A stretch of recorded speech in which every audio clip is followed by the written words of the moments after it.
You give myself a physical here if I needed to. Checking oxygen levels.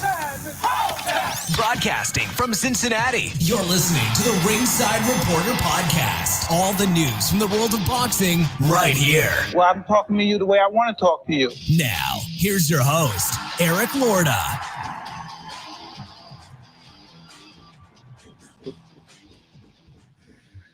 And we are live. Welcome to the Ringside Reporter Show, where we talk about the latest boxing news.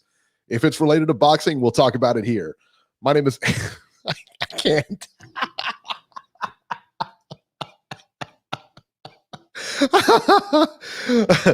Beeb and I were just having a conversation, just to kind of let you guys in here a little bit here. Beeb and I were having a conversation right before it went on, and we were talking about COVID and everything like that. And Beeb says, hey, I wonder if I had it, because I was checking my oxygen levels. And it just made me laugh, because I don't know of anybody who just checks their oxygen levels just because. Because I had that little thing you stick your finger in when you go to... Why? Why did you have that? I just like to check my vital signs every now and then. I got a vital signs. I got a blood pressure cuff. I got a blood pressure cuff, and I have the glucose things. I just like to test everything. You never know. How do you, and what are you going to do if your vital signs are, how do you deem they're out of whack? I know what I'm supposed to be at. Beeb MD. I've been to the doctor several times. I read what my acceptable levels are supposed to be. I know what's going on. Beeb's been tested for STDs numerous times. He knows his vitals are supposed to be. Let's not take it there now, please. This is a family show. It's a family show. And that's a HIPAA violation on your part, too. That is. I apologize about that. That's a HIPAA violation. That's HIPAA. Can't mess with that. That's HIPAA. That's your information. It's like all these reporters asking the doctors personal questions about President Trump. I mean, I just want to, first off, I just want to wish President Trump and his family and the First Lady a fast recovery. This is our president, please. I know. He's our president. For it too. I'm just saying, God. I'm just saying. Anywho, before I was rudely interrupted, my name's Eric Lorta. This is my co-host, Joe Habib. We have a great show for you tonight, as always. If you guys want to call, you can call in right now, 323-870-3857. And we'll be here we'll be here till we end it. All right. That's it. That's where we're about now. Tonight, we're going to talk about Deontay Wilder fires Mark Breland. Beeb, your boy is unhinged. All right. We're going to have all the details tonight. Canelo's attorneys refile the lawsuit against DAZN and Golden Boy. But first, we get started with the fight of the year. Let me tell you what, this could have been the fight of the decade. Jose Zepeda knocked out Ivan Baranchyk cold in round 5 in what can only be called the fight of the year. Let me tell you something. This was honestly one of the best fights I've ever seen. I don't know that I've ever seen anything like this. The two went at it every round. Every round had knockdowns. Both guys looked like they were going to win at certain points of the fight. 8 official knockdowns in the fight. I think there were some more knockdowns that weren't called. I think there's about 10 total. 2 of those, I think 1 or 2 of those knockdowns could have been called, and they didn't. Yeah. But each fighter scored officially 4 knockdowns each. The knockout came in the 5th round as Zepeda got up off the floor. He knocked him down in under a minute. He got knocked down, got up, and looks like around about 21 seconds left, just clocked Baranchyk, man, at the end of the round. Barancyk's legs went out underneath him, almost like jackknifed was, I guess, the best word for it, man.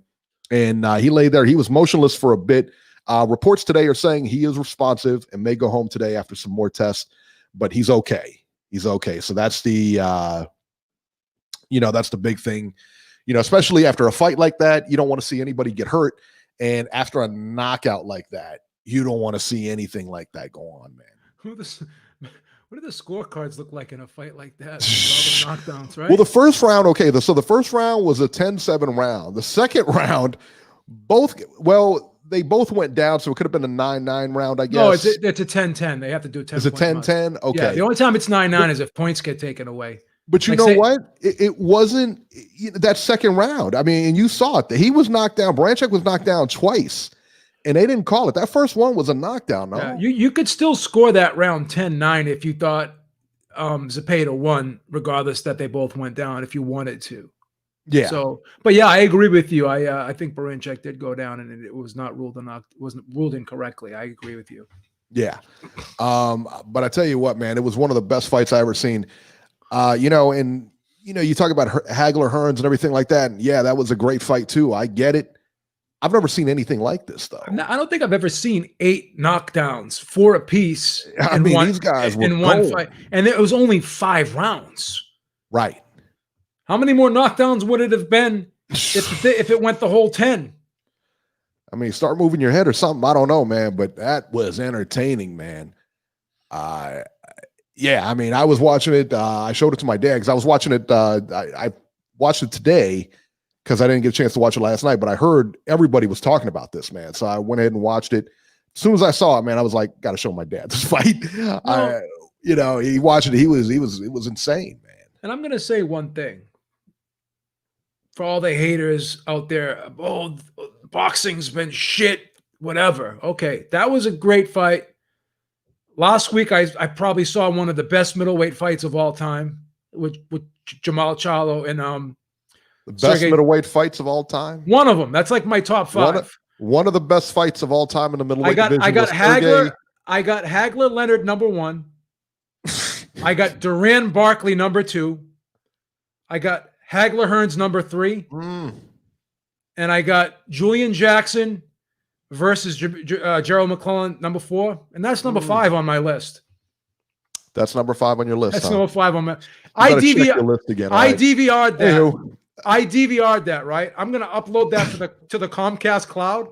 If I ever have kids, I'm showing that to my kids. I'm just being honest to you. So we had 2 phenomenal weeks. When you say, I just want to clear this up because I know where you're going. Lions only. Lions only. They've been dumping on boxing. Who exactly are you referring to? Your boy Teddy Atlas.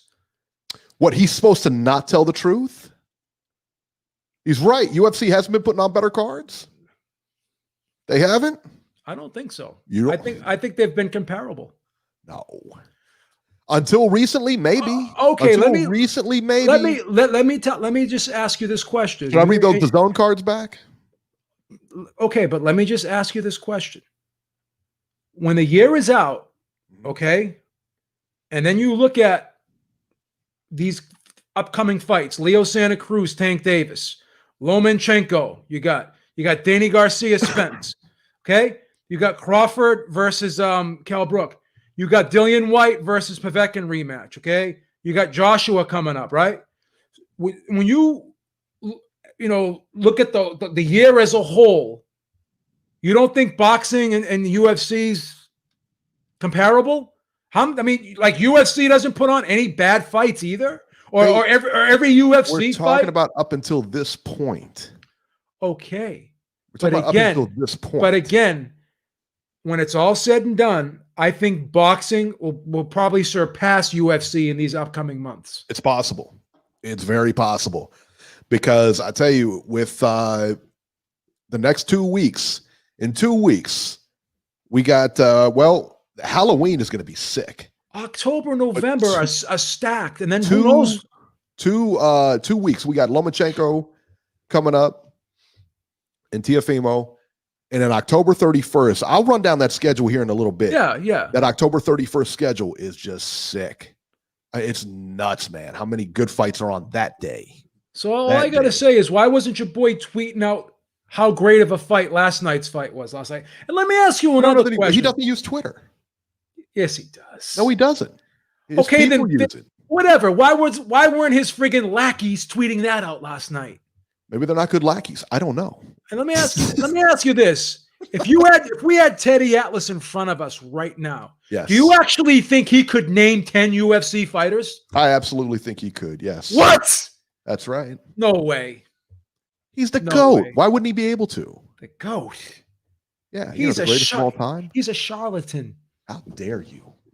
He is a charlatan. It's Teddy Atlas. You're talking in my own home. I can't believe all of a sudden, he's on the UFC train. And he's so salty against boxing. Did you see the well, you sent me the video. You said, did you listen to his explanation at all? Did you hear anything he said? The man spoke. You didn't listen. And that's on you.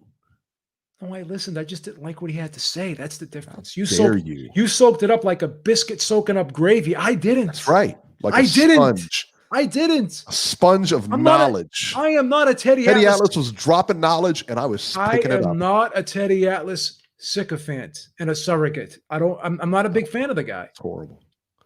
He did more for boxing than anyone else. Can I explain to you why he's doing this right now? Because job. because he wants attention. He can't get attention by saying good things about boxing, right? But he gets more attention saying bad things about boxing and big upping UFC. Oh, how dare you? How dare you? He's an attention whore. He is an attention whore. We're going to have Teddy Atlas on the show, and you're going to have to answer for this. He's are going to have to answer for this. What about all those years he did Friday night fights? And look at all those one-sided matchups. But he never said any one-sided on Friday night fights. All of those. They were the most competitive fights on. I would have rather watched Friday night fights than HBO or Showtime or pay-per-view. That's how competitive those fights were. Those reminded me of those cards on Saturdays on the Channel 25. WWE, remember? You have like Jimmy Snuka versus Salvatore Belomo or SD Jones, right? Those are the types of matches we had. And he never opened his mouth. He never said anything about mismatches back then. You know why? You know, because he was getting a check. now he's working off of AdSense money on YouTube, and he's bitter. And he's bitter. Oh, you know what? I'm clicking all the ads. That's right. That's what I do for him. Well, he has to split it with Kevin Rideout, so it's not like he's going to get it all. No, he did that. Kevin guy doesn't get much anyway. I tell you that. Kevin Rideout's going 50-50 with Kevin Rideout. He ain't going. Trust me, he ain't going 50-50 with him. And then you got Kevin Rideout. Oh my God, what a freaking lapdog he is. Yeah, Teddy, you're right, Teddy. Yeah. Do that again. Do your dog impression again. What a freaking little lapdog Kevin Rideout is. Why don't you Teddy's friend, man. Why don't you just pull out the lube and jack him off right in front of everybody while you're at it? It's a family show. What's the matter with you? What a lapdog that guy is. How dare you? What's the matter with you? All right, so let me ask you this. Kid Stacy brings up a good point. We know so far it's the fight of the year, and we got some good fights coming up. But man, I tell you what, that fight. Do you remember seeing anything like that? Honestly, no, absolutely not. 8 knockdowns in one fight. There's a couple fights that stick out of my memory. You know, that always stick out of memory. One was the Chavez Taylor fight. Okay. The number 1 Chavez Taylor fight. Number 2 was Kevin Kelly versus Troy Dorsey. Wow, it was a lot of that was a long time ago. How many punches were thrown in that fight? Tons. And they were in a phone booth the entire fight. You know, and then you got what was it? Castillo Corrales was another one. This has got to be, I mean, as far as action goes, man, I mean, this has got to be in that category. It really is. This is definitely, it's got to be in the top 5 greatest fights of all time in terms of entertainment value. Oh, absolutely. Absolutely, man. Kid Stacy says, is this KO of the, saying it's a KO of the year too. The Povetkin, I tell you what, the only runner up was the Povetkin. No, that's the KO of the year for me. Is it? Dillian White. This one was just sick, man. That punch that Povetkin landed on him. It was almost like, and I'm not trying to be disrespectful. It was like Dillian White got shot. Got shot, just dropped like he got shot. I think this one with that leg bending over, I mean, he might have some like ligament damage from that. You know what I mean? From his leg bending over and everything like that. But man, I tell you what, it's a toss up for me. Honestly, it's a toss up. It's close, but I'm still gonna go with that Povetkin. Because you know why? You see how he the way he just shoveled that uppercut in there with just that little amount of space. But then again, you could say the same thing with, see how that hook was so short? Like he had a small, both guys had a thread the needle to land their knockout punches. Yeah. That's what, and I'm going to say something else. You made a statement and maybe you were being facetious, but you were like, you know, move your head, whatever. But those guys, yes, for sure. Yeah, but those guys still, like, you know, they fought skillful. In other words, the way those knockdowns, they were well set. Facetious, yeah. No, I know, but they were well set up, like picture perfect punches. It wasn't like these guys fought reckless. They were just really, both of them, on point. They were like sharpshooters with their punches last night. Well, I mean, put it this way: if you or I put on the gloves and got in the ring with either one of them, we'd have a hard time landing shots on them. You know what I mean? I still want to go down and help out the Barrientos twins. I got to show them a few things. Oh, how dare you! How dare you! I got to show them a few veteran tricks. Veteran tricks. I tell you what, man, that was just one of those fights that you'll never forget.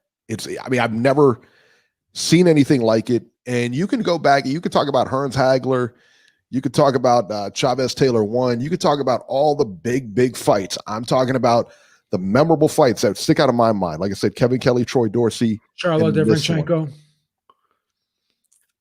No, that doesn't even make my list here. No, I love that fight. You know, there's a lot of good fights. This was, I mean, you could talk about Gaddy Ward. This beat him. I mean, in my opinion, I think so. This was as action-packed as you get. And these two guys laid it out there, man. And I don't want to see a rematch, man. I really don't. I don't want to see these guys go at it again.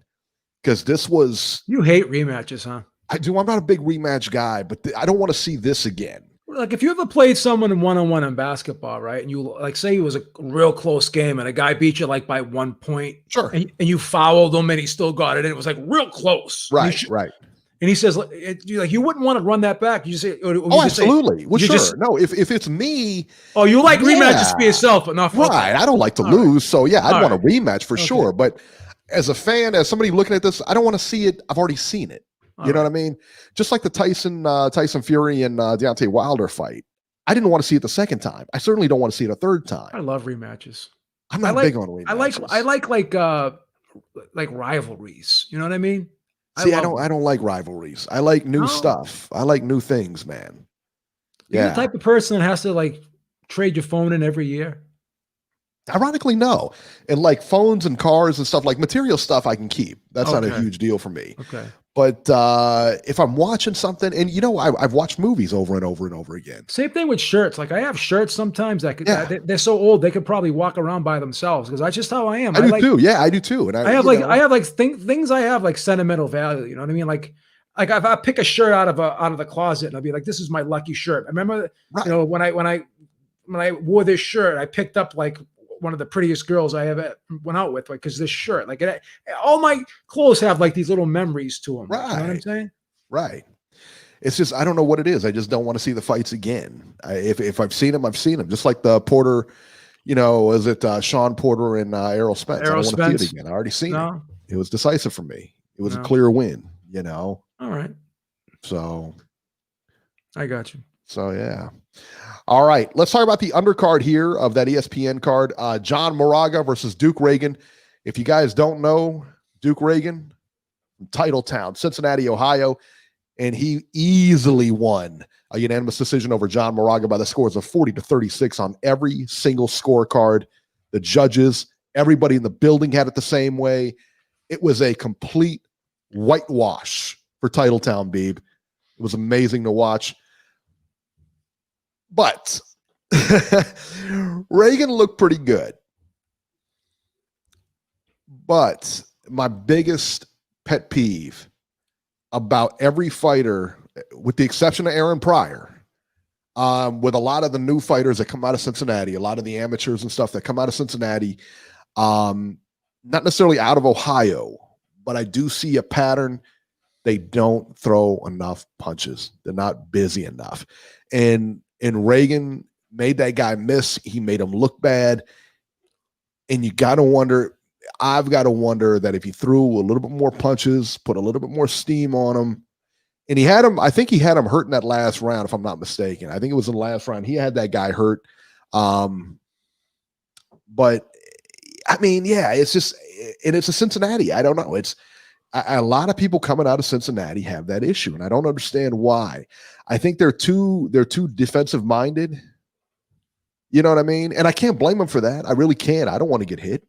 I'm defensive minded. I don't like to get hit. So I get where they're coming from, but when you turn pro and you have to up it, even in the amateurs, you have to throw more punches. So I don't understand why they're so limited on throwing. Rasheed Warren, Adrian Broner. I mean, all of these guys, they had the same issues. Man. And so I just I hope he gets in the right hands as far as trainers go. I hope they pull him aside and say, hey, you need to adapt this style if you want to be successful here. You know what I mean? Because nobody's going to want to watch that. He's not gifted enough in the sense that like Pernell Whitaker or like Floyd Mayweather, where he doesn't, or I'm talking about welterweight Mayweather, where, he doesn't have that pop. So he's got to rely on his personality to go places, because nobody wants to watch a 12-round shutout, But Pernell Whitaker and Floyd Mayweather could change things up when they had to. They would play that counterpunch role, but if their opponent wasn't stepping to them, like they would would initiate action. That's the thing. Correct. Yeah, correct. Wood says that Aaron Pryor threw a lot of punches and he was from Cincinnati. Yeah, I said Aaron Pryor was the exception. Because he was like a whirlwind in there. He was the only one I've seen that threw that many. Just came out. Mancini was another one, although not from Cincinnati, but just an Ohio guy who came out whirlwind. Pavlik was another one who did a lot of pressure and stuff. But recently there's a pattern. Recently there's definitely a pattern. Yeah, I like Duke Reagan, and I followed him and everything like that. It just kind of fell short for me. I mean, he did everything, and I don't understand because what about Porter? Can Ohio claim Porter, or as soon as he moved to Vegas, he's out? Ohio cannot claim Porter. He's done. Porter cannot claim Ohio. Okay. That's right. Porter cannot claim Ohio. Right. He moved and then called Vegas his hometown or his backyard or whatever he wants to call it. Not Ohio. So he's canceled, right? He's done. All right. Once you move out, once you claim you're from somewhere, you're done. I don't know. Ohio Love Boxing. Listen, Ohio Love Boxing loves him. He loves Sean Porter. Me, not so much. Like when I was in the military and I was like stationed like overseas, or when I was in South Carolina, I still claimed Massachusetts. That's right. Beantown in the house. Beantown in the house. Right? That's the way it goes, man. That's how it should be. This is the B sign. The B sign. B-Town. B-Town. That's it. Cincinnati, baby. The big B. That's it. OH. I-O. All right. Fox Sports. Listen, there was a main event. There was a co-main event that I could really care less about. I'll be honest with you. I didn't even watch them. But the reason I was tuning in was the Chavez Barrientos versus Ivan Varela fight, Angel Barrientos versus Fernando Ibarra. Listen, both fights ended the same way, so we're just going to cover them both. I'm going to kind of blanket them here. Listen, man, the Barrientos look really good. The twins look very good, very solid. But honestly, man, when I tuned in, I wanted to see a knockout. I think we were both, wanting to see that knockout. And listen, man, they both won and won just about every round. They looked to me a little nervous, a little apprehensive at times compared to what I've seen them before. That being said, listen, man, these guys are only 18 years old. They're on national TV for the first time. Time fighting in the United States, too. First time fighting in the U.S. This is a big deal. I mean, this is a lot of pressure. You think back when you were 18 and stuff like that, this is a lot of pressure, man. A lot of pressure for those guys on national TV. I'm going to give them a pass for being a little nervous, if they were a little nervous for this. Overall, though, I thought it was a good performance by him. I would have just liked to see maybe a little bit more pressure, a little bit more. Angel, I expected to go some rounds because that's kind of the way he fights. He fights at an outside. He fights at a distance, likes to, I thought he looked good. I thought both of them looked good. I really did. I thought both of them looked good. I just, when when you bring them on and they're hyped up and everything like that, I want to see some bam, I want to see some KOs, I thought Angel laid back a little bit too much because his opponent Ibarra was really apprehensive and he wasn't really offering up much offense. He did clip him a couple of times, not big shots, but he clipped him, But on the other hand, I thought Chavez was a little bit too aggressive. Yeah. In other words, he would go in there, and at times he would position his body properly, bend his knees, tuck his elbows, but other times he would kind of just stand there and give up his body and allow Varela to throw punches on the inside, and he was just standing there. Yeah. And like I always say, you either got to get low and block some of the stuff and fire back, or you got to grab and freeze the action, lean, maneuver, walk the guy back, push off, punch, whatever. Or if you don't want to punch, hold on, let the ref break you up. So I'm going to use an old Teddy Atlas line. I thought you're not. No, you're not. No, you don't get to trash Teddy Atlas on this show and then come out and say you're going to use an old Teddy Atlas line. Think of something else. The one he's right one time like a year. So one time? Yeah, I mean the 99.9% of the time. So you trash him and now you're quoting him. 99.9% of the time he says a lot of dumb things. But one thing I'll use a term he says. They both have good delivery systems offensively. Yeah. Meaning sure. the straight, sharp, tight, sitting down, turning, over shots offensively. Experience-wise, they just got to learn, after you throw a punch, don't stand there, slide back, step off to the side. When you're on the inside, just don't stand there. If you're not working, you got to freeze the action. These are things that they'll learn as they get older. But offensively, there's a lot of potential there. Defensively, they just need to be a little bit more consistent. And as you said, first time on television, I thought that Angel was a little bit tentative, a little bit tight, whereas Chavez was going out of his way too hard to look good, in my opinion. Yeah. So yeah, it's tough because there's a lot of pressure on these guys, and they put a lot of pressure on these guys. And then people are watching and saying, why are you giving these guys a pass? Why is it because you had them on a couple times? No, because they're 17 and 18 years old. Right. They're 18 years old, man. You know what I'm saying? So I mean, this ain't easy. And then you're on the same card as your brother. Look at Pacquiao. They both admitted that they get nervous watching the other guy fight. Yeah. And look at Pacquiao when he was 17, 18 years old. He fighting in the Philippines. He got stopped a few times, right? Yeah, that's right. Learning. So in my opinion, a lot of room here. This was a great learning experience for both guys. And I can't help but imagine that they're not going to get better off of this. They will. I think they're going to get more comfortable. And I think it was actually to their advantage, maybe to or maybe not, to have a crowd there and a lack of crowd. You know what I mean? I think that's good to get them on TV without the crowd, and maybe that worked against them a little bit. I don't know, but and I think it was good. And one thing that was encouraging to me, and maybe I'm being a little petty here, when they were showing Angel backstage, or I think he was either backstage or in the crowd or whatever. I think he was back in the locker room watching the fight. I think so. Yeah. And he was motioning like this to grab. So he was saying to himself, kind of watching and picking up on the mistakes, and I'm sure they'll talk, both of them, after the fight. If you're not going to throw punches, you got to wrap them up. You could see him motioning like that. Yeah. So I'm sure they're both going to go back, look at this, and see things they could have done better. And I think they will use this as a learning tool, and it's a teaching moment for them, and I think they'll get better off of it, in my opinion. Yeah, I think so too. I think so. And there's a lot of room there. I mean, there's a lot of room. They're going to get better. They're going to get much better.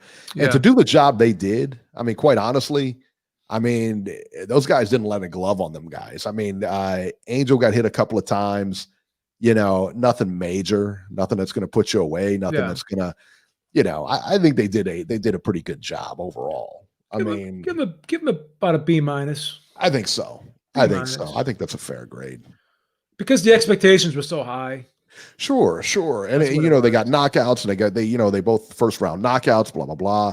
But they come in, and these guys got experience coming in. They're not going to put them against some schleps. I mean, they're going to be I'd like to get decent him. guys. I'd like to get him back on and just talk about it with them. Are you going to ask them if they tag team girls again, or That ship is already sailed, Eric. I don't know that. I have new material every week. I don't just keep running the same jokes every week, man. All right. I don't let stuff get. I don't just keep playing stuff out, Eric. I have a very sharp mind, man. What you're saying is you've been watching porn, and I could be walking down. I could be walking down the street going for a walk, or I could be at friggin' Publix shopping one day. You don't recycle anything. and I'm just thinking of new material spontaneously. That's how it is. All right. Wood says, "What about Ezra Charles? He threw a lot of punches. It's THREW." And I told you guys, listen to what I'm saying. Recently, not recently. You guys are going back 60 years. Maron, come on. Guys are going back 60 years, man. Or 40 years, excuse me. What about when Roosevelt was president? They had a guy out of Cincinnati threw a ton of shots. No, when John L. Sullivan was knocking people out with no gloves on. Right. Yeah, he threw a lot of punches, Come on, man. Come on, listen to what we're saying here. Jesus. All right. Let's talk about the upcoming fights here. Let me see. Let me get them.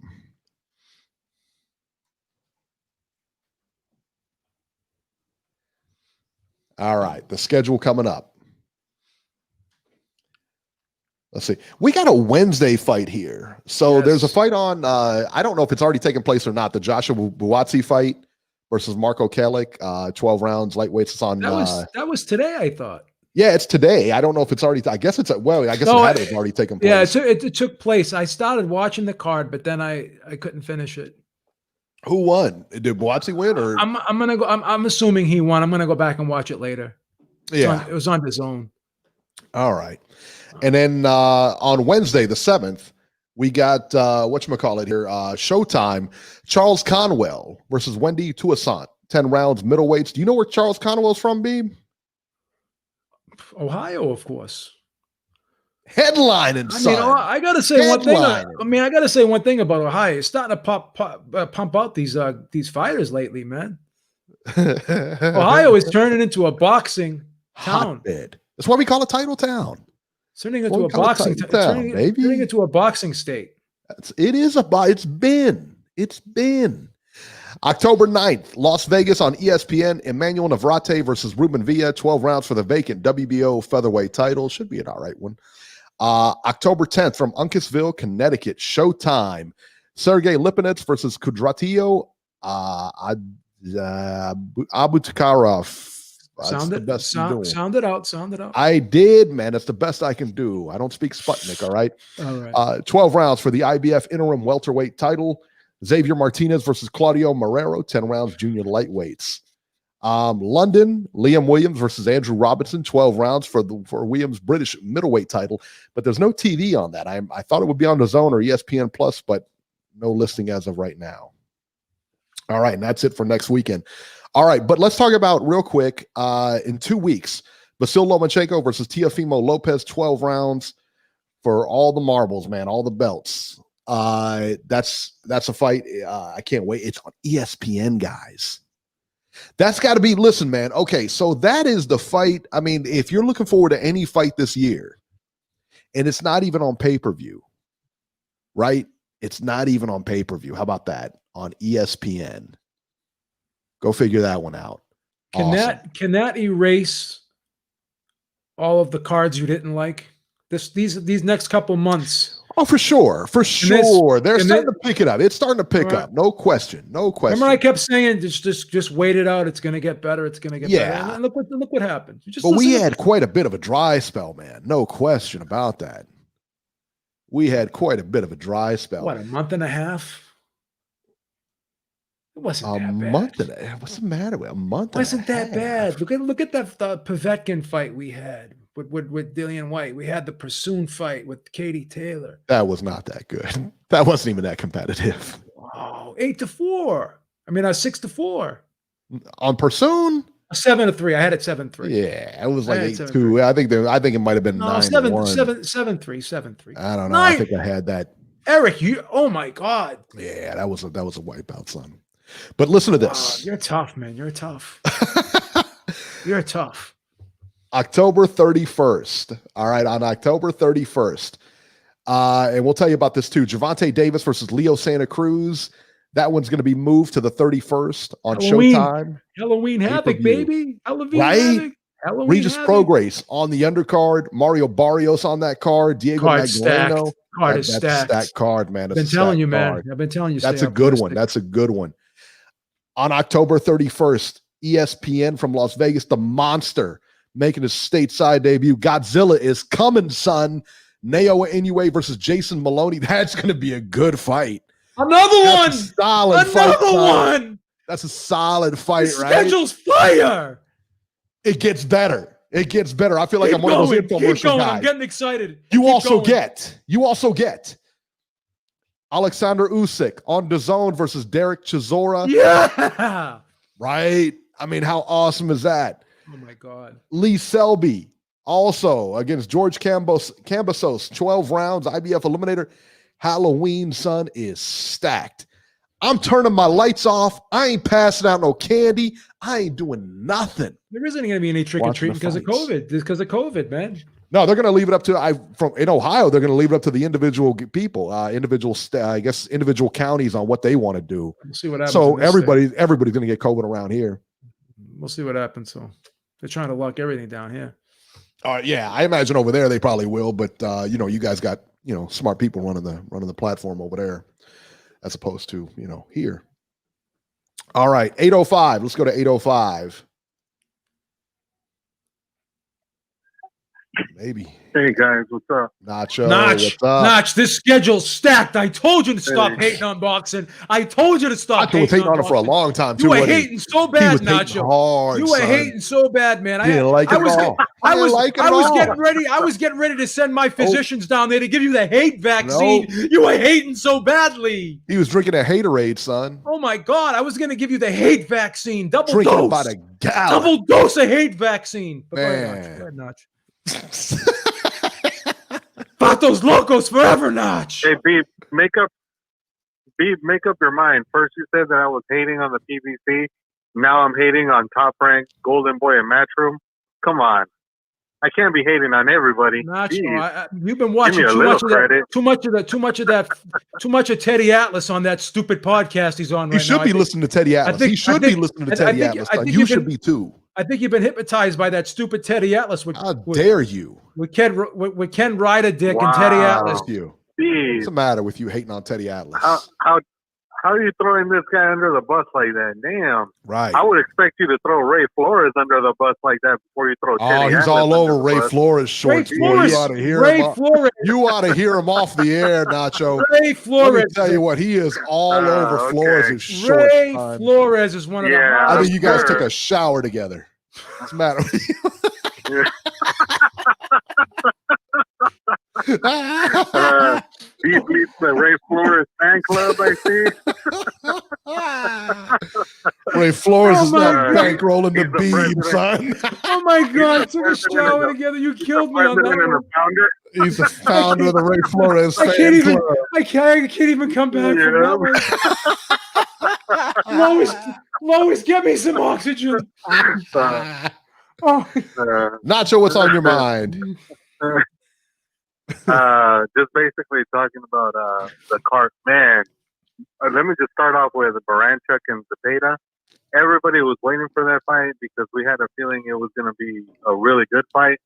But man, that fight was ridiculous. I can't remember the last time I've seen two guys knock each other down 4 times apiece, and then the fight ends on an unbelievable one-punch knockout.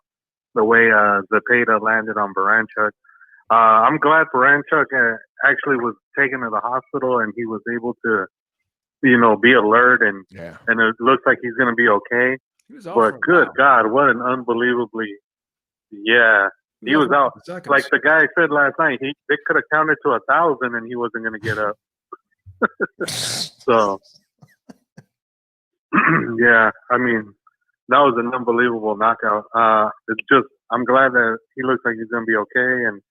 And hopefully, you know, both guys, the winner, Zepeda's going to get a shot at somebody, whether that's Taylor or Ramirez, whoever ends up, you know, winning that fight eventually. But the guy, you know, he deserves a shot at the title again, whether it's against Ramirez or whether it's against Taylor. He definitely proved himself last night with that statement that he made. And then Baranchyk, even though he lost, he would definitely be a handful for anybody in the division. And I wouldn't mind seeing him, you know, fight somebody else in the division, you know, once he's able to, you know, take some time off and recover from that tough fight. The other, the fight before that with Gabriel Flores, I'm just not convinced about that kid. Like, I know Top Rank's kind of been hyping him up, saying that they think he's going to be, like, you know, a really good fighter. But, I mean, 19 fights in, and you know, he's going the distance against guys like Ryan Kiljeski, or I can't even say his name, who he's an okay fighter. But, I mean, I think if the kid was really special, he would have been able to, you know, do something with that level of fighter. But I just think the kid's average, and I think he might have a good career, but I don't see him being a great fighter for them. So, you know, we'll see how his career unfolds. But I just think that the lack of power is going to hurt him as he, you know, moves up and fights tougher competition, because he just doesn't have any pop in his hands. And then with the PBC card, I actually got to watch that. The fight between Kroll and Santa Maria, I mean, I don't know what the hell those judges were watching. The fact that they scored it for Kroll 9-1 on two of the cards, I think that was completely insulting. I thought at most it would have been 5-5 or even 6-4 either way. But I just felt like they literally filled out their scorecards before the fight even started, because I thought Santa Maria did a heck of a job of keeping Kroll, you know, outside and not letting him do whatever he wanted. And he was able to basically outbox him in spots and make him look bad.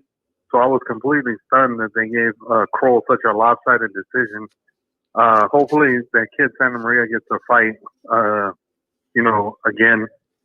And then the main event, that was a really entertaining fight. Had it not been for Baranchyk and Zepeda, that might have been the fight of the weekend, because Hermosillo and Magsayo put on a really good fight as well. They went at it for 10 rounds toe-to-toe.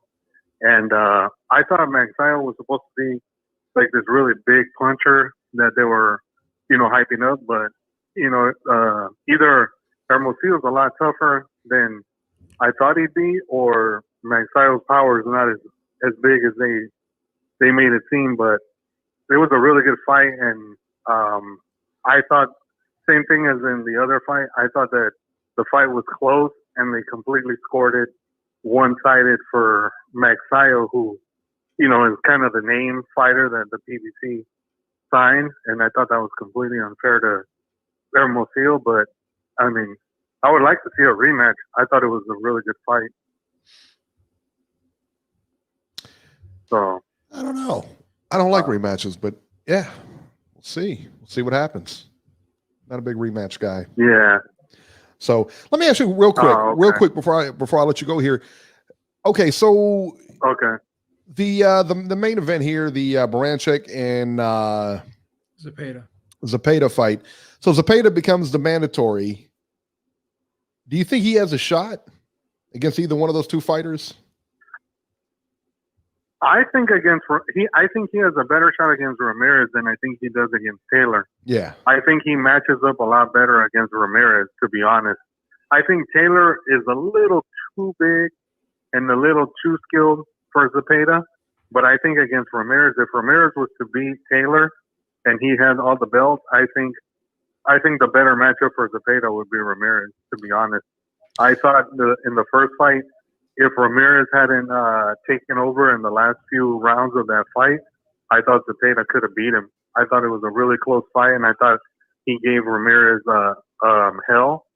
So if you have to pick between the two as to who he'd have a better shot to beat, I think he'd have a better shot of beating Ramirez than he would Taylor, in my opinion. Nacho, who do you think wins if Ramirez fights Josh Taylor? Who would you favor? Honestly, right now, I'm still favoring Taylor. I just think that Taylor is just a taller, longer, smoother fighter, and I think he would find a way to beat Ramirez. I mean, Ramirez is going to give him a fight, but I think somehow Taylor ends up finding a way to win that fight. I just think he's too slick and a little too skilled for Ramirez. That's like a pick'em fight, though, right? I think so too. I think it's like you wouldn't be surprised. You wouldn't be 55, surprised. 45. Yeah, you wouldn't be surprised if Ramirez won. No, I wouldn't. Yeah. No, because you never know. He could be so motivated that he just goes out there and puts on a hell of a performance and he beats Taylor. No disrespect to Taylor, but there's just something about Ramirez that I like. I think he has a little bit more grit and toughness than Taylor, especially on the inside. I think he's a little bit more rough and rugged on the inside. I kind of like how he gets low and really rips to that body. Taylor, I think, is a little bit inconsistent. I actually thought that Prograis beat Taylor. Obviously, it was very close, but I had Prograis winning that fight, like 115 and 113 on my card. Yeah, I had Taylor winning that fight, but again, it was 115. I believe it was 115, 113. Yeah. I think Taylor's good, but I think he's beatable. I think he's beatable. I'm anxious to see Prograis come back. I'm anxious to see Prograis back on the stage here in a couple of weeks. I would have loved to have seen. I know you don't like rematches, but I would have loved to have seen a rematch in that fight because that fight was real close. That would have warranted it. That would have warranted a rematch. Yeah, because that was there wasn't a decisive winner there. I mean, I didn't think it was that decisive to where I couldn't choose the other guy or whatever, or you couldn't make an argument for the other guy. Yeah, I could definitely see that. Yeah. So, all right, Notch. Yeah, for sure. I think. All right, man. We appreciate it, man. Thanks, Notch. Thanks for not hating on the PBC this week. Oh, stop it! What's the matter with you? What's the matter with you? I like messing with him. I like messing with him. All right, let's go to the news here. I tell you what, man, this is pretty crazy. So, the Charlo twins. The numbers are somewhat in.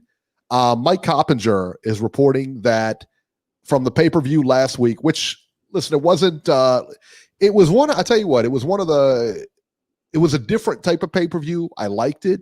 Yeah. There was a lot of fights on it. I get it. It was good. But I told you, I mean, it was going to be one of those ones because nobody really knows who these guys are. Coppinger is reporting that the Charlo twins is expected to generate over 100,000 pay-per-view buys, which is great, and could top out at 120,000. All right. So I think when it's all said and done, it's going to hit 2. Anyway, yeah, so 120 is not bad. It's really not. It's not bad. No. It's about what I expected. For the amount of promotion they did for it, the fact that it was on Showtime, the fact that it was, I don't think 120 is that bad. Hey, you know what? It was still one of the top 5 best middleweight fights of all time. At least they can hang their hat on that. At least they can hang their hat on that. The top 5 best middleweight fights of all time. Can hang their hat on that. Oh my goodness! Now, Jason sent us a link. Somebody named on Twitter Deuce or whatever. Did you see the link where he said it was going to be over 250,000 buys or something like that? The guy, we did some research on it. The guy has absolutely zero things to go on with that. There's nothing. He's just making the numbers up. So, is he a laptop crusader? This guy. Yeah, I think so. Laptop Crusader, yeah. Yeah. So he had like no real, JC said if it was Canelo Charlo, then over 500,000 buys. I think that goes. I think both of them got names now. I mean that's the good thing about the pay-per-view is now they got a little bit more notoriety, a little bit more of a name. I still think they should have put that on Fox. Those fights on Fox would have been. If you're a PBC fighter and you have a choice to go on pay-per-view or Fox, you got to go on Fox, bro. Outlaw says, "Does are bad numbers." Huh. I think he meant to say Eric. I think he meant to say Eric. Those are bad numbers. Yeah, yes. that's probably a typo. I would imagine so. Yeah, because nobody speaks like that. What do you mean there's Outlaw? What do you mean those are bad numbers? Notorious says maybe Fox didn't want it. Well, no, I think that was the case. I don't think they were outbid for it. Put it that way. Yeah, I don't know if they wanted it or not. You could be right. I mean, if they wanted it, they would have got it. I don't think there's any, Yeah, maybe. I don't think there's any question about that. I mean, Fox got a lot of sports going on right now. It's football season and stuff. So football season takes precedence over everything. Yeah, I mean, they really do. So it's tough to. It's gonna be tough to get games and stuff on now. Yeah, and they like Spence. I mean, Fox and Spence. I mean, they've done good fights with Spence. Spence fights bigger guys too. Yeah, he fights big names. He fought Mikey Garcia, is a big name. He's going to fight Danny Garcia, big name. Yeah, Yep. So yeah, I mean that's the deal.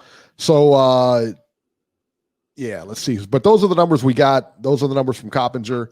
So there you go. And we talk about boxing hitting the skids here, but I think let's change this to maybe DAZN is hitting the skids here. Daniel Jacobs versus Gabe Rosado headlines DAZN on November 27th in a fight that absolutely nobody wants to see. Beeb, why is this fight being made? This is awful. Gabe Rosado is so far removed from being a top 10 anything right now.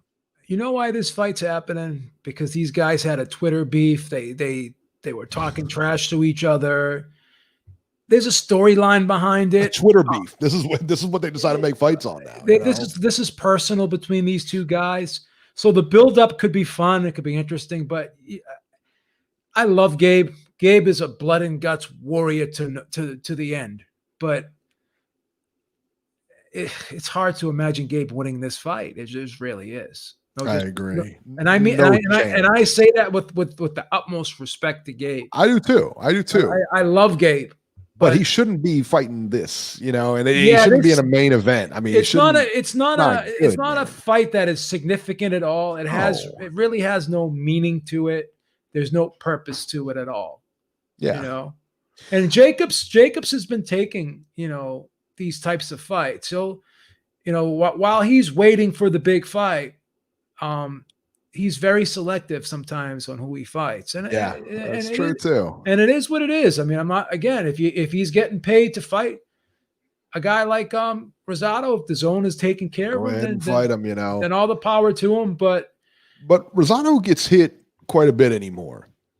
Yeah. And I don't, man, I don't want to see that. I don't want to see anything. Yeah, Gabe gets cut a lot in fights, got a lot of scar tissue over his eyes. I don't want to see that. I don't want to see anything bad, All those cuts that have been reopening and continuing to open up fight after fight after fight, they're not going to get any better. They're only going to get worse. Right. And at some point, there's only so many cracks you can put in the chandelier before the thing just shatters. Right. And I'm sure that's what you're kind of. I don't want to see that. I don't want to see that kind of thing, man. No. Yeah. No. I got you. I'm on board with you. Outlaw says double main event stat card. He's speaking about the Charlo numbers now. Double main event stat card. They should have done more, Eric. Their numbers, and I think that's what he's saying. The numbers are wrong. I disagree. I disagree because the bottom line was it's not really a stacked card, in the sense that they got 6 fights. You can call them all world title fights if you want. We went over all those fights. We know what they weren't great fights on paper. Number one, but number two, the casual fan doesn't know who half of these people are. Maybe they've heard of the Charlos. Guarantee they didn't hear of Derevchenko. I agree on one count and disagree on another count. On paper, I thought the fights were very good. Okay. But in terms of name value, quote unquote, DAZN, what do they call it? Premium opponents. Yes. Now, in my opinion, a premium opponent's not just how good they are, but name recognition, crossover appeal, and all that. And 100%, it's just like when Golovkin fought Lemieux on pay-per-view. That did like 150,000 pay-per-view buys. Yeah. When you do your first pay-per-view, you want to do it against someone that's going to move the needle. Yeah. And again, no disrespect, Derevyanchenko or Rosario, but nobody, to your point, nobody knows who those guys are. Oh, nobody. No. Now, we may have looked at it and said, yeah, I want to see the Charlo Derevyanchenko fight. That's a good fight. That's a solid matchup. Maybe we wanted to see the Rosario fight. That's a solid matchup. And that was I still think that was a very fun fight, that Derevyanchenko Charlo fight. It was a good fight. It was a good fight. It was a good fight. It was entertaining, kept me interested. I had it 8 rounds to 4. I thought it was a very competitive fight. Yeah. It was a tough fight. Yeah. But it's and Gucci Kid says in there, it's a B-level hardcore card. And he's right. It's a hardcore card for hardcore fans. 100%. 100%. You know what I mean? It's not 100%. For casual fans. Man. Yeah. You're not gonna move that needle with that. Now here's the thing. If you were to put that card on Fox and you showcase both Charlo brothers to people who are not regular watchers of the sport of boxing, but again, it's Fox. Everyone flips through when they could get through watching another sport or something, or everyone goes on Fox to watch those sports shows, whatever. Right. And then all these people stumble across this card. That's the perfect invitation to introduce these Charlo brothers to the mainstream. Right. Then you build off that. And then you can put them on pay-per-view. Right. And Outlaw says, he says, I guess I'm looking at it from a hardcore point of view. You're right. You are. And that's, but that's the thing though, is that like when you get these numbers and you think about these pay-per-views and everything like that, hardcore fans don't move the needle. They just don't.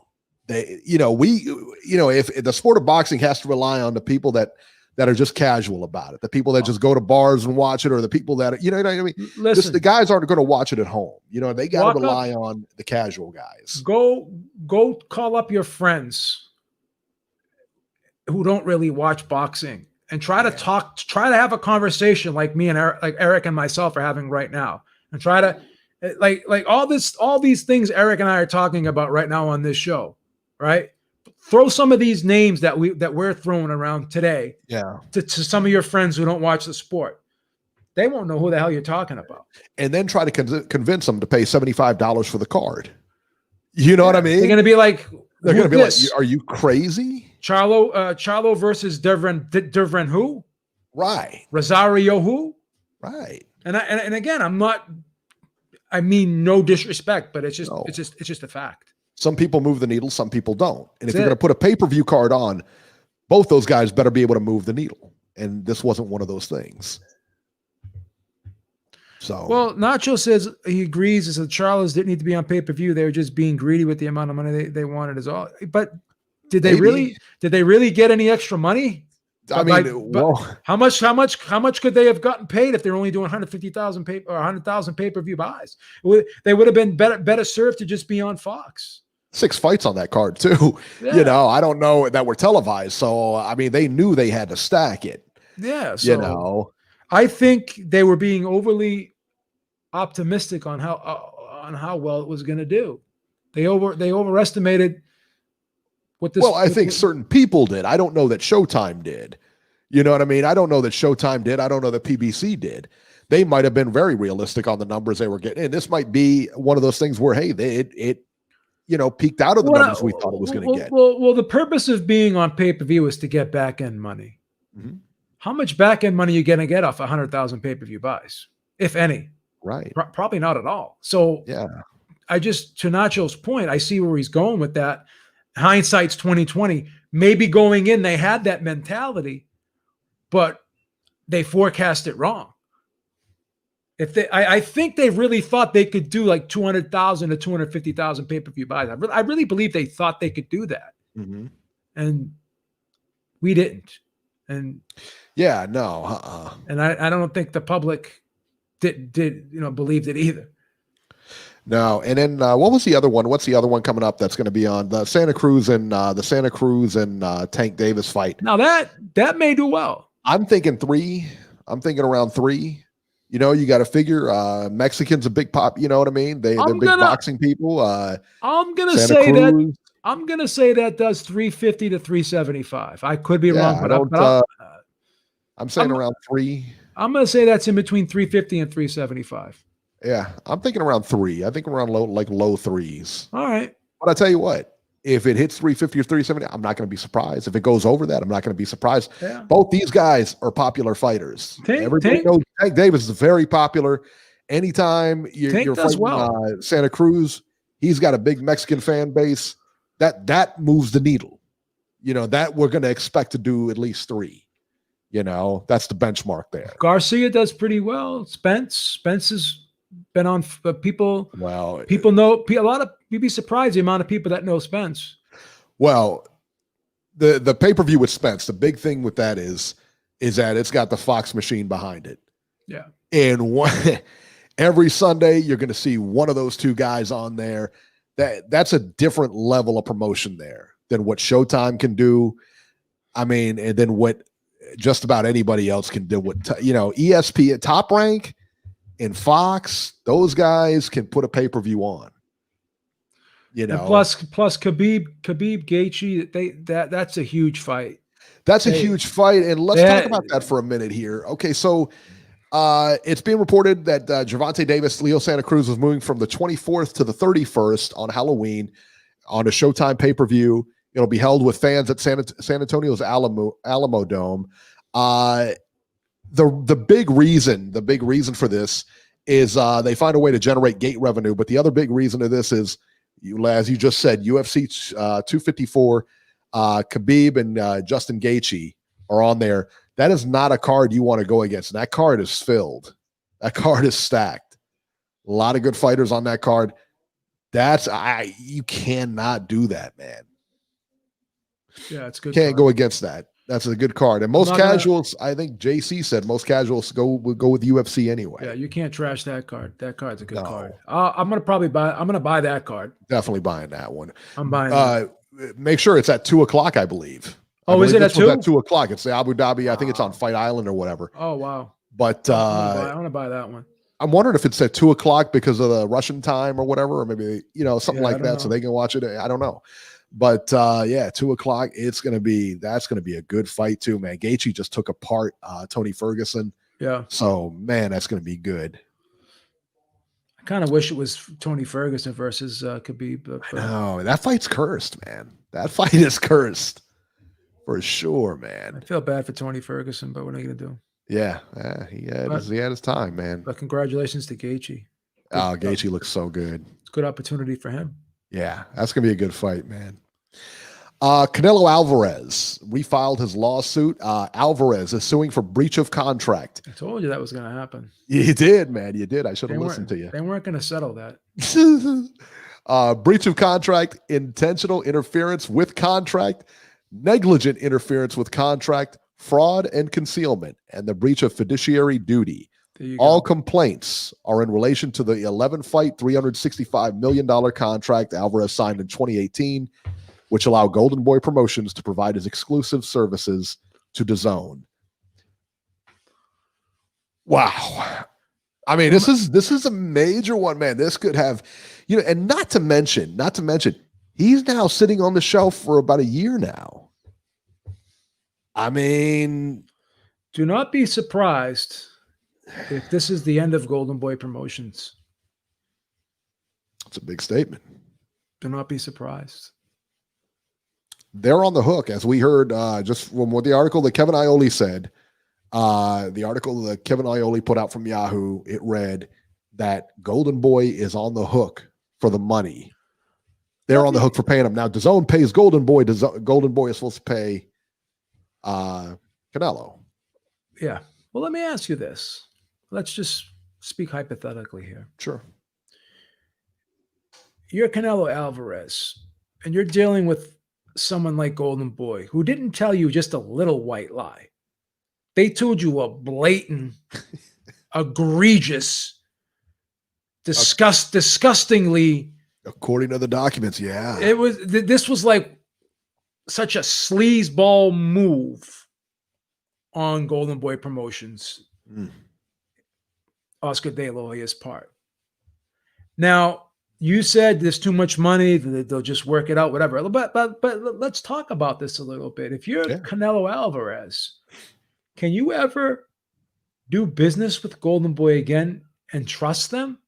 I would have I tell you what. So yeah. Let me just finish this point real quick.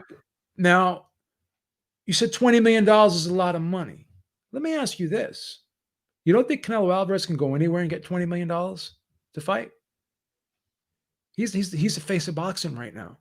You don't think he could get a deal like Fury did with Bob Arum? You don't think he can go to you don't think he could go to PBC and they could throw together a deal for him?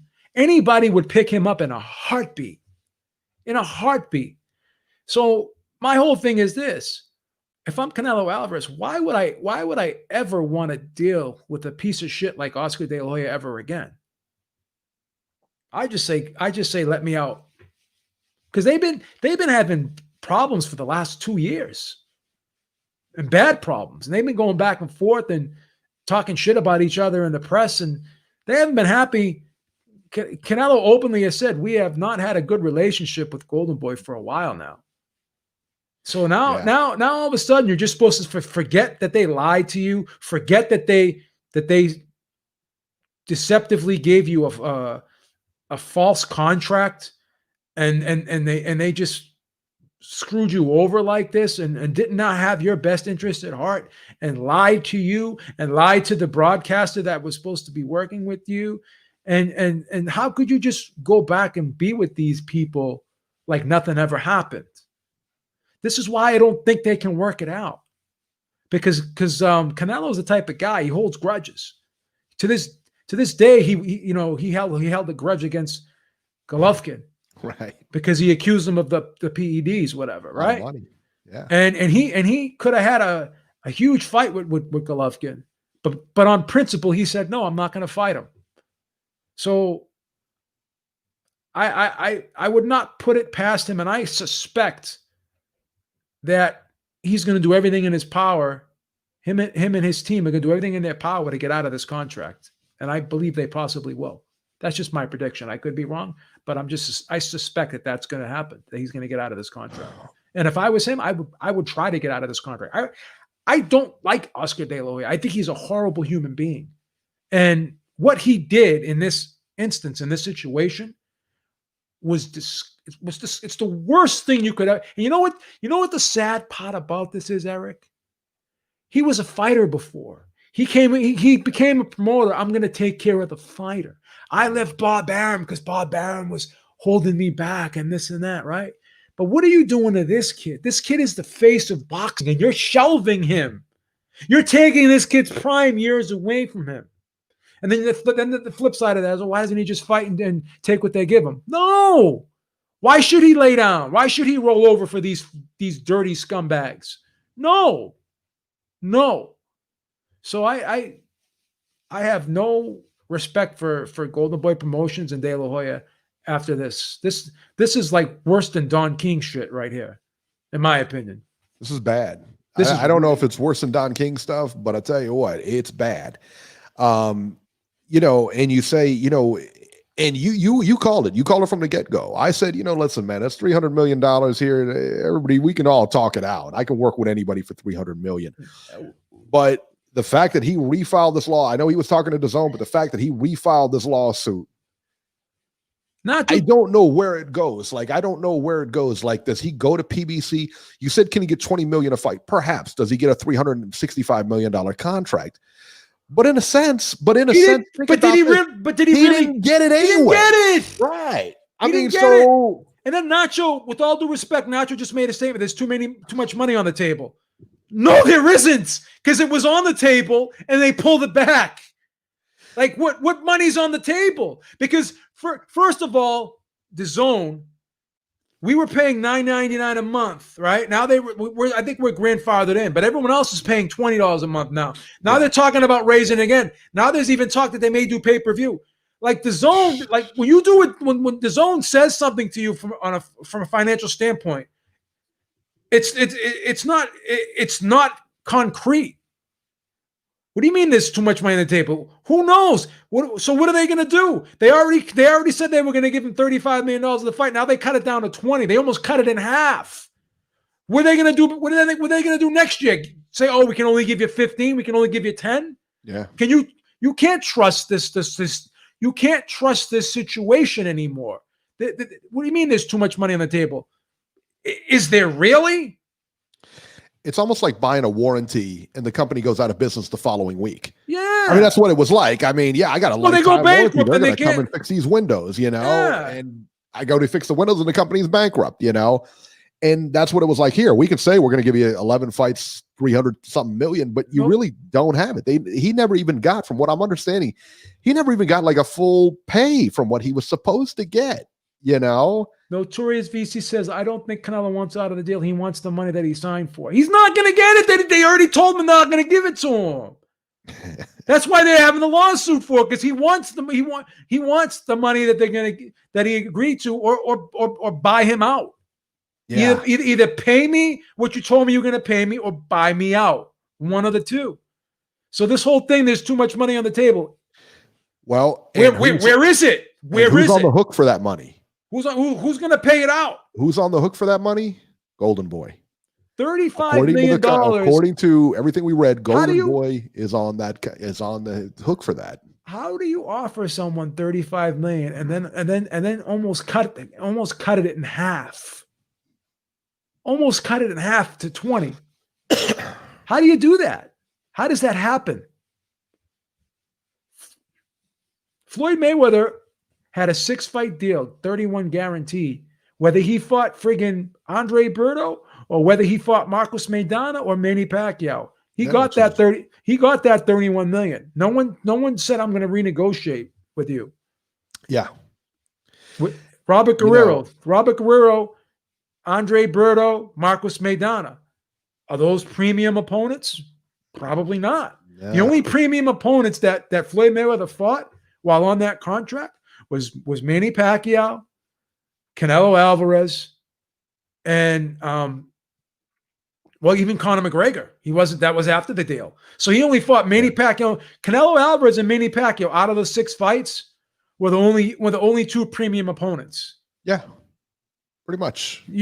So to say that we only want him to fight premium opponents, it's totally unrealistic, because there was never 11 premium opponents. Showtime already knew there wasn't 6 premium opponents either, but all we needed was 2 premium opponents, because guess what? We have pay-per-view. The Zone doesn't have pay-per-view, and they're not getting the subscriptions that they thought they would get. So now, because they're not getting the subscriptions they thought they would get, now they want to change the deal. That's not Canelo's fault. That's your fault. That's your fault. For not doing your due diligence and not knowing the market and overestimating and over projecting what you thought your subscribers were going to be. Unless there's a thing in the contract that says something, blah blah blah. You know how there's always disclaimers in the contract. If this happens, this happens, this happens. I don't know. Georgia, I don't know. Georgia, the only thing Oscar's a victim of is stupidity. That's it. Yeah, Oscar's definitely not innocent. He's an idiot, and he's always been an idiot. And this could cost. I mean, you're right. I mean, this could sink him. This really could. They may not have a choice but to let him walk if he wins the case. This is a fraudulent contract. How is this so hard to figure out? It's a fraud. They did not live up to their contract. And it's going to play out in court. And I'll be interested to see how it plays out. The Zone doesn't give a fuck. I'll be interested to see what the outcome is. Yeah, I'll be interested to see what the outcome is. The Zone doesn't give a fuck. They have a contract with Golden Boy. They don't have a contract with Canelo. They don't care. Yeah. So, but that's going to play out, man, and it's going to be interesting, man, for sure. Golden Boy may have no choice. They either pay him the $35 million a fight, or they got to let him walk. One of the two. I think that's the worst part about it, is that that's what they came up with. That's what Golden Boy came up with, is that, hey, this is what we're going to do. I'm on the hook for that money to give you, not the zone. So the zone's almost clear. You know what I mean? Look what Nacho. The zone is totally clear because they had a contract with Golden Boy. They didn't have a contract with Canelo. Right. Again, because fighters don't have contracts with networks. They have contracts with friggin' promoters. And the reason why Floyd Mayweather had an exclusive contract with the network, because he was a promoter. Nacho, exactly. Golden Boy won't pay him and then let him walk. There's no way to walk away from that contract unless he has absolutely proof that Golden Boy. He does have proof that Golden Boy was fraudulent. Because that's what they're trying to prove. Yeah, that's what it sounds like. The contract he had with Golden Boy was the Golden Boy was supposed to pay him $35 million a fight. And if the zone doesn't pay Golden Boy the $40 million that they promised them, if they say we're not going to pay you the $40 million because we can't choose the opponents, because that was what they thought they could do. So if that's the case, then the zone is not going to be paying Golden Boy the $40 million, and that way Golden Boy can't pay Canelo. Golden Boy cannot pay Canelo if the zone does not give them the money, and then that's breach of contract, because Canelo has a contract with Golden Boy for $35 million a fight. Yeah, that's it. So there you go. Let's move along here. Let's see here. So Wilder Fury 3 may be delayed again. So Bob Arum told ESPN, quote, "We're moving off of this because there's 5 conference championship games that day and night, plus 2 NFL games. So we can't go with the 19th. We're looking at other dates right now because ESPN advised us and Fox has advised the PBC. So doesn't sound like that fight's going to happen this year. I'll be honest, man. It doesn't sound like it. So not good. So let's talk about that. Deontay Wilder made headlines this week. He fired his trainer, Mark Breland. And as you know, Mark Breland's the one that threw the towel in the Tyson Fury fight, which saved him. Listen, I'll be honest with you. I think this is the best thing that could have possibly happened to Mark Breland. I really do. Mark Breland is, one of the best amateur fighters that the country's ever seen. Decorated pro fighter, one of the best jabs. Listen, if you cannot learn how to jab from Mark Breland, if you cannot learn how to fight from Mark Breland, I don't know what to tell you, man. I really don't know what to tell you. I just, listen, man, I don't, for Wilder, it wasn't a good move, but in the grand scheme of things, I don't think it matters much. Wilder could bring in anybody in there. Wilder is going to do what he wants to do. He's going to fight. He's too far gone for anybody to come in there and make a difference. The next Tyson Fury fight is going to be the same result, maybe sooner. If you're Wilder, I mean, you could bring in, you could bring back Emmanuel Stewart. He ain't helping you, son, because you don't listen. He's Jermaine Taylor 2.0. You know what I mean? I mean, minus, a lot of Jermaine Taylor's talent. I don't understand this, man. We all knew it was going to happen too. Let me ask you this question, because I asked a lot of people this question. So if he were to hire any world-class trainer out there, anyone, right? And he pulled, and he said to that trainer, "I don't care how badly I'm being beat up. I do not want you to throw the towel in." Do you think any trainer worth their salt would agree to that? No. Who would ever agree to sit there because that's blood on your hands? That's his job. How could you sit there and expect someone to just be oblivious to what's going on around them, right? and just like that would be like saying, if I see my kid playing football and he blows his knee out, I'm still going to let him finish the game because on principle, I want my son to learn how to go through adversity. Meanwhile, he's shredding his knee and he's going to have to get a knee replacement or whatever. Right. Like, how could this is a guy that looked at you as a son. Okay. He took you from 2008 all the way to 2020. And he showed compassion for you. You could see when he threw that towel, when that look on his face was like a look of concern, a look of sadness, a look of, I have to stop this. Right. I can't watch it anymore because I care about you. And then for him, the sick thing about it was he turned around and almost openly accused, he says, there's snakes in my camp. Basically accused Breland of being a double agent working for the other side. Right. There's something fucking wrong with this guy upstairs. There is. There's just 100%. Something. Again, I have a lot of respect for him. Yeah. Because he's a warrior. He fights hard. Everything he's doing for his kids. But there's a flip side to that. Right. If you're not around, you can't do those things. You can't make the money for you. Who's going to take care of your family if you're not around anymore? By saying, I want to die in there, what about all the people that don't want you to die? The people that love you, the people that depend on you, the people that want you to come home to them every night. He's 35 years old, Eric. It's not like he's like a 18, 19, 20-year-old. Like that's the mentality you have when you're young. Like you just don't give a fuck. But then when you get older, like for instance, yourself, what are you, 44 now? 47. 47. Okay. That, you look great. Thank You're you, 47. There's no way your mentality is the same as you were when you were 20, when you were 22. No. Or even, there's no way your mentality is the same as even if you were 27. Right. Right? Correct. You've grown.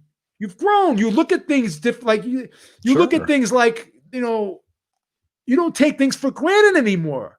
When you have things in your life now, you want to hold on to them. You don't want to lose them. Right. Your family is everything to you right now. Right. You wouldn't like to sit there and just say, I don't care. Let me, whatever happens.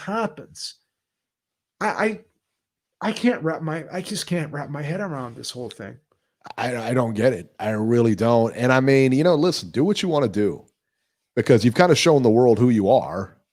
I mean, you really have. I mean, you instead of losing with grace or whatever, and and it's okay to lose, go ahead and lose poor, whatever you want to do. But to sit here and just go forward with 50 million excuses. And then accusing the guy for being a snake. Right. Quote unquote, there's snakes in my camp. Right. Like, come on, man. Really? Are you a guy that's been with you for that long from the beginning? I'm just going to make a statement right now. I'm going to make a statement right now. And I'm just going to say it. And I don't care. No matter what happens moving forward in this man's life, boxing career and life, his character will be severely put in question. He showed poor character throughout this whole ordeal. From the time he lost up until now, he's done irreparable damage to his character that I think cannot be fixed. No, and take boxing out of it. This is your life. I mean, because you only got a couple fights left. Let's be honest. He doesn't have long. He doesn't have long in the sport. He's 35 years old. Yeah, he has 2 years tops. Maybe. Then if he loses this next fight badly, he's done. He's done. So, and that's great. But now you got to go live your life. And so, while he's out there, you know what I mean? Like now he's going to go back to his home and you're not that different. You don't come out and make these statements if you're not that same guy here. Those are weird statements to make. You're the same guy outside of the ring as you are inside of the ring. I don't know what happened to him. You know what it's like? Yeah. When Bret Hart was a wrestler and again, this is maybe sound like a stupid comparison, but I'm going to tie it all together. Yeah. When Bret Hart was a wrestler, and then other wrestlers that would talk about him, they would shoot on him, right? Mhm. They would be like, Bret Hart started believing that he was the character that he was playing.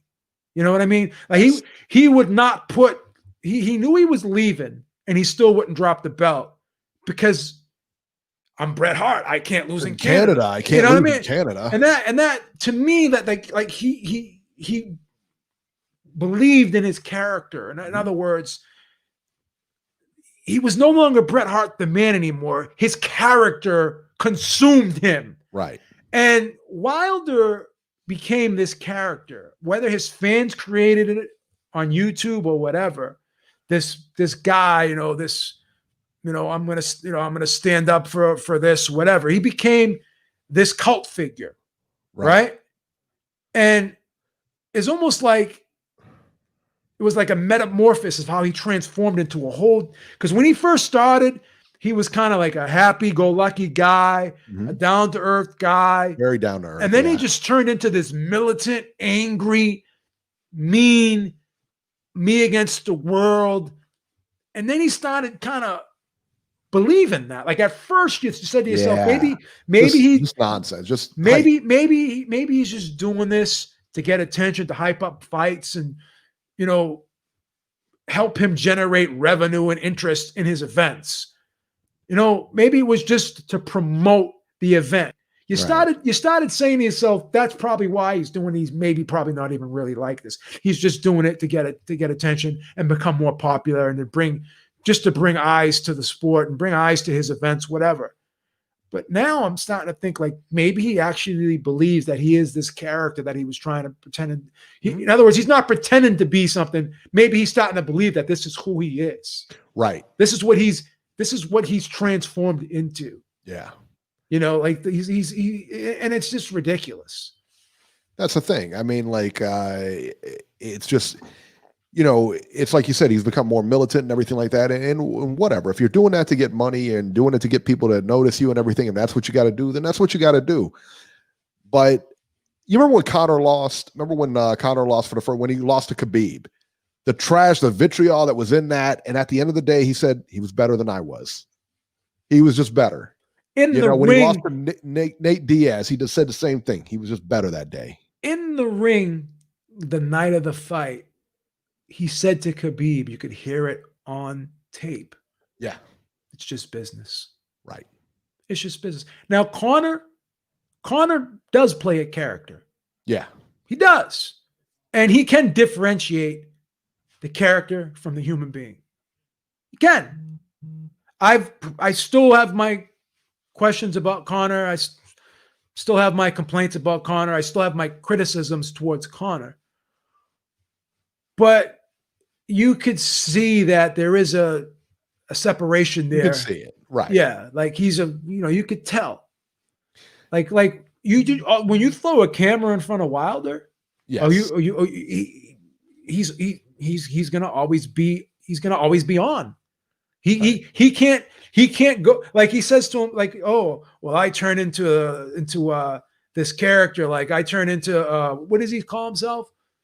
I turn into the bronze bomber. Like he's sitting there like what are you, a superhero? Like I'm the bronze bomber. I throw a cape on and put a bronze outfit on and I fly and it's almost believing like that he's this supernatural being. And I just transform into the bronze bomber. Like he's believing that he's like fucking two people. Right. He believes it. It's almost like he believes he's convinced himself that he's this like friggin' supernatural being. Like I flip a switch.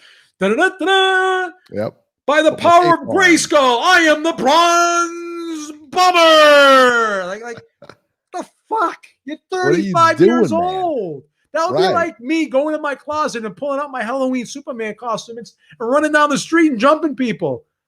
Right. I mean, I'm making a citizen's arrest. I'm Beeb man. I'm Beeb man on your chest. Freeze. Yeah, and that's the thing, man. That's he just. I think he's like, I think you hit it on the head with the Bret Hart thing. He's almost like he's living his gimmick. you know, where he believes. Bret Hart started living his gimmick. That's why he could not. That's why he could not drop the belt to Shawn. Anyone in that situation, anyone would have dropped the belt to Shawn Michaels that night. Sure. Anyone, because you're leaving. Not to. You're leaving. You're leaving. And people to this day who defend Bret Hart, I just vehemently disagree with you. I can't defend them. There's nothing you can defend. You know? He should have dropped the belt, and he didn't. Because he believed in his character. His character took over him. Yeah, that's the thing. All right, let's talk about our train wreck of the week this week. Our train wreck of the week, Sergey Kovalev, sentenced to 3 years probation. This is from TMZ. Kovalev pled guilty Friday in a criminal case stemming from an alleged violent incident with a woman and dog in 2018. He will now spend the next 3 years on probation. Kovalev was accused of punching a woman in Big Bear, California back in June of 2018. The alleged victim claims she turned down his sexual advances. The woman, Jamie Frantz, said that the two had met at an open gym boxing gym opening party and began kissing her at her rental cabin shortly thereafter. But she says that when she pulled away from the fighter, feeling like he was a little bit too aggressive, he became violent. She said that Kovalev kicked her dog and then later socked her in the face. Says Frantz claimed the punch caused a broken nose, a concussion, and facial lacerations. 3 years probation. That's it. No, this guy got to. That's ridiculous. He's got to at least go away for about 3 or 4 years. I agree. I mean, that's just insane to me. He couldn't just hit. He didn't just hit her and walk away. He even kicked the dog, bro. Yeah. Well, that's the thing. He. Fuck is that about? Right. What'd the dog do? Right. Caused, a concussion, busted her face up. I mean, what are you doing?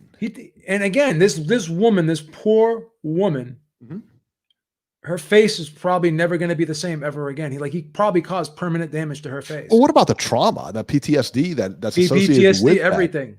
That? Everything. I mean, I don't know if she's married now or has got good luck. She will carry this for the rest of her life. He ruined her life. Yeah, he did. Did. Yeah, Nacho said he's stunned he got off so lightly. I think we're all stunned he got off lightly. And he made some kind of plea deal where he pled it out, because it was a felony. And I think he, I guess just cut it down or whatever. And what state was this? California. It was Big Bear. Yeah, Big Bear, California. So, what in the world, man? And he gets off for this. I mean, how is that possible, man? Yeah. Can you imagine being that woman's family and that's what 3 years off? Are you serious?